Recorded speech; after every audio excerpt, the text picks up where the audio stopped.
Demon's Souls Remake. Let's go. I have so much edited content prepared for you in the coming weeks, but man, the game is still fresh in my mind, so I kinda need to gush about it now.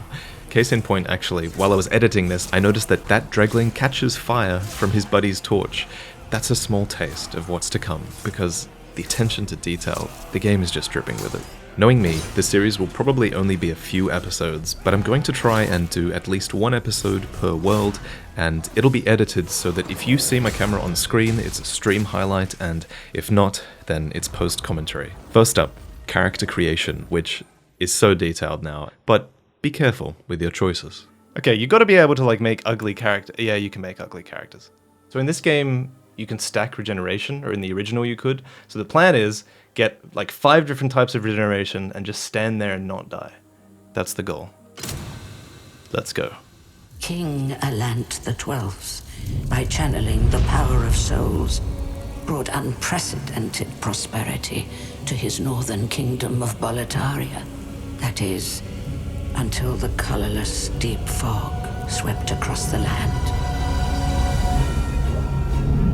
Boletaria was cut off from the outside world, and those who dared penetrate the deep fog never returned.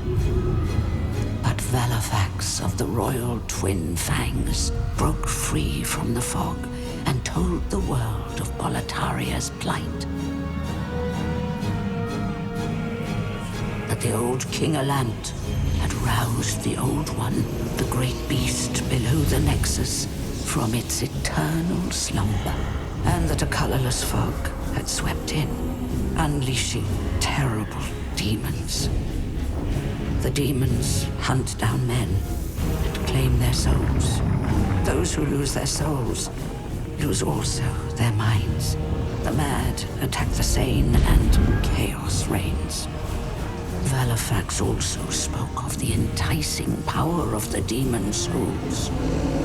Each time a demon claims a human soul, the demon's own soul is invigorated by the life force, and the power of a mature demon soul is beyond human imagination. The legend spread quickly. Mighty warriors lured by the possibilities braved the Fissure to breach the accursed land, but none have returned. Pure of the Twin Fangs, yet the silent chief, Saint Urbane, Scurva the Wanderer, the sixth Saint Astraea with her Night Girl Vinland, and Sage Frake the Visionary. The colorless deep fog slowly creeps beyond Boletaria's borders. Humankind faces a slow and steady extinction. The deep fog will eventually swallow all lands near and far. But Boletaria has one final hope. A lone warrior who has braved the baneful fog. Has the land found its savior? Or have the demons found a new slave? He walks weird?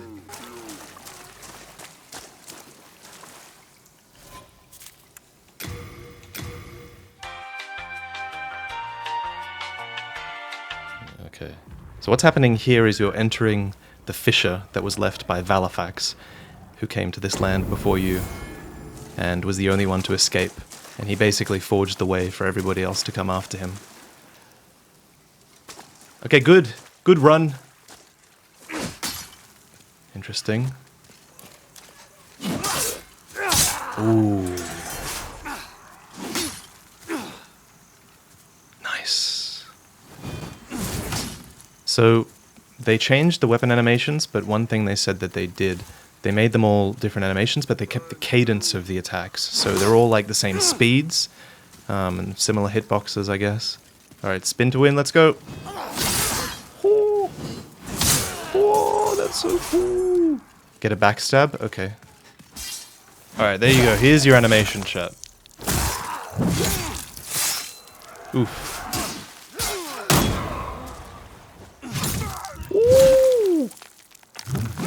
Oh, damn.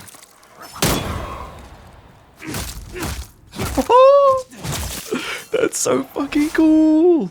Alright, backstab, backstab. Don't mind me, just getting behind you. Oh, fuck your spine, dude. Oh, and then the king hit. Alright, I have to do a fist weapon run at some point. These animations are just too good. Also, watch this clip. When you two-hand your weapon, you actually get another unique backstab animation. It's funny, the first hour of our stream was just me looking for new weapons to test out the critical hits with. It's impossible to resist. Yeah, you saw what happened to the other guy, didn't you?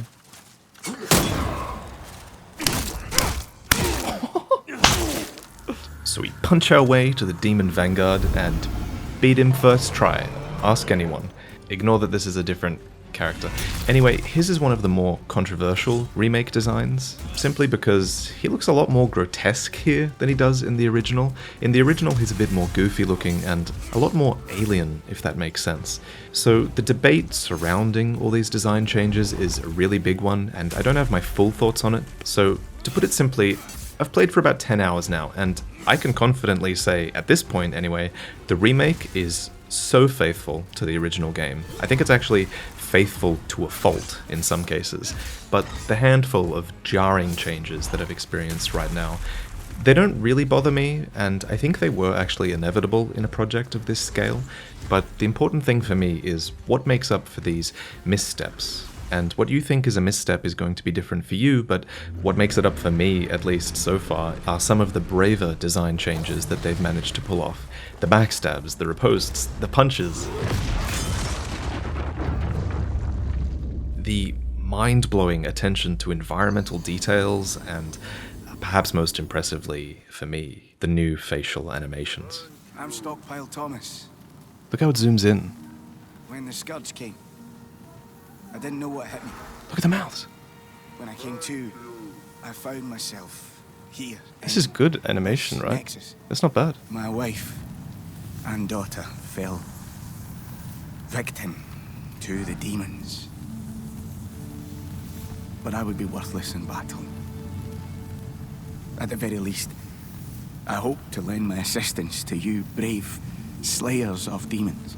There's just so much character in these facial animations, and I feel like it does justice to the voice actors that they've managed to track down, again, for the remastered narrations. Just think about previous Souls games. This even puts Sekiro's lip syncing to shame, and I feel like, honestly, this is one of those leaps forward that would set a new standard in From Software's games, except it wasn't achieved by From Software, it was achieved by Bluepoint. So, I like it so far, maybe you feel differently, but I feel like if Elden Ring doesn't have this, it's a step backwards. So what I'm cycling through now are all the filters in the game, and when you start you should make sure you do some serious experimenting with these filters, and also the options as well. You'll want to change things like the camera mode and motion blur, and there's a ton of other stuff that you usually don't have to do in a console game. My favorite filter is the classic filter. What's yours? What I'm less impressed by are the exclusives within the Digital Deluxe Edition. If you drop that extra 20, you pick them up from Stockpile Thomas, and, you know, in the end, they were exclusive, you can't drop them for other players, and my first impressions of the weapons anyway is that they're quite powerful, although I still have to test that. But I will be avoiding the weapons for the most part for my first playthrough, but I am testing out one of them in Boletaria. So let's go there, and man, these load times are fast. The SSD in the PlayStation 5 is actually amazing.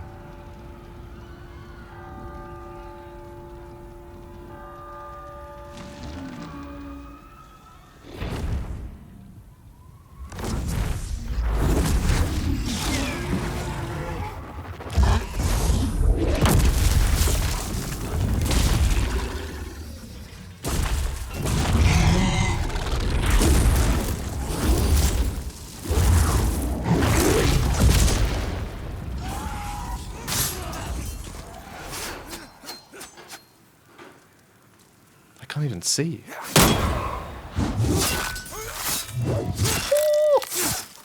Oh my god, it's not over yet! Oh, he has a fire weapon, and it burnt all of the timbers. That's cool. Okay, so 2 hits to kill. Yeah, my controller's vibrating when he throws the fire. in like a really like fluttery kind of way, as if it's on fire, if that makes sense. So this is like another example of situational awareness. Like I was not even, I feel it, I feel the fire on my controller when he does that.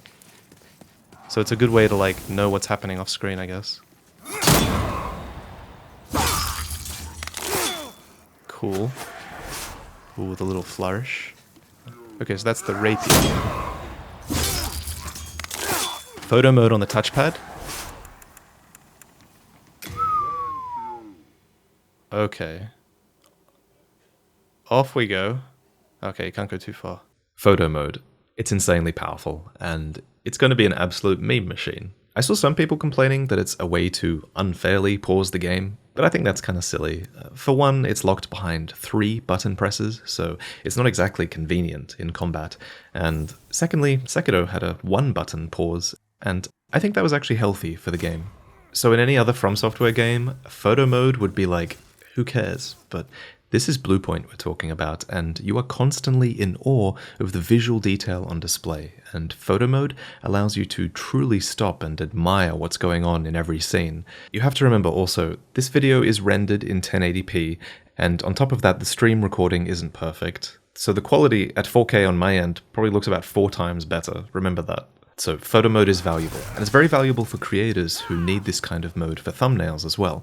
So on that note, I want to announce a competition. Submit your best photos to demonschallenge@gmail.com, making sure that you put the words photo mode competition in the subject line of your email, along with your PayPal, and I'll give you $50 if I use your thumbnail in a video, and I'll give $100 to the person who takes the best photo overall. You can only submit one, and it's due at the end of November. I should also mention that I'm running 9 other Demon's Souls gameplay challenges for over $4,000 in prizes, so if you have a PlayStation 5 before December 17th when all the competitions end, consider watching that announcement video in the description and contribute with the inbuilt PlayStation 5 gameplay capture, or even just start practicing with the original game because so much of this game is still the same. You can still abuse the hell out of backstabs, that's for sure. They haven't changed that. they didn't bother. Miyazaki's vision was 100% correct the first time. This is kind of what I meant earlier when I said that the remake is honest to a fault. Demon's Souls had pretty abusable backstabs, and it's something that I would have been interested in seeing them tweak.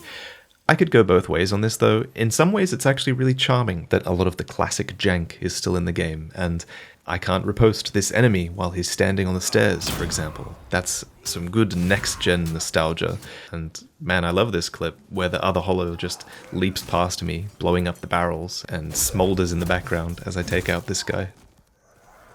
Okay, so when you go through this fog gate, you can jump over this. And you can talk to Ostrava. That was a bold leap. A surprise indeed. Well, now that you are here, pray thee, fend off these dreglings. So here's a list of the videos that I plan on making in the coming weeks. Subscribe if any of this looks interesting to you. For example, I'll be covering every NPC quest line in one video, so I won't go crazy in depth on Ostrava here. But for now, the theme of this video at least is I cannot get enough of these animations. The only problem with them sometimes is their length. Oh no, I shouldn't have started this animation! I'm gonna get killed by an animation. Wait, did his head? His head's looking at the dragon. Look at this, I think he's moving his head towards sound, maybe that's how it works. Look, he's looking at the dragon, that's so cool. Does the tail hit you?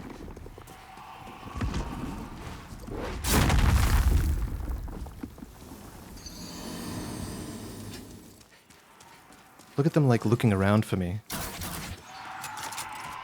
Okay, that was a bad idea. Why do I do this? Don't do animations with the dragon.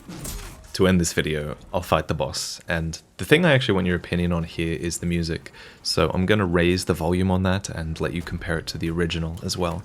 While you're watching, please check out the links in the description. If you want to catch this playthrough live, follow my Twitch. If you want to watch the full stream VOD, subscribe to VaatiVidya, my second channel. And if you love Souls games as much as I do, consider repping your pride with one of my Displate posters. The Painted World and Convergence, for example, are both full of Easter eggs that only Souls fans will understand. And there's another Demon Souls inspired one coming out soon. So let me just take a quick shortcut to Phalanx.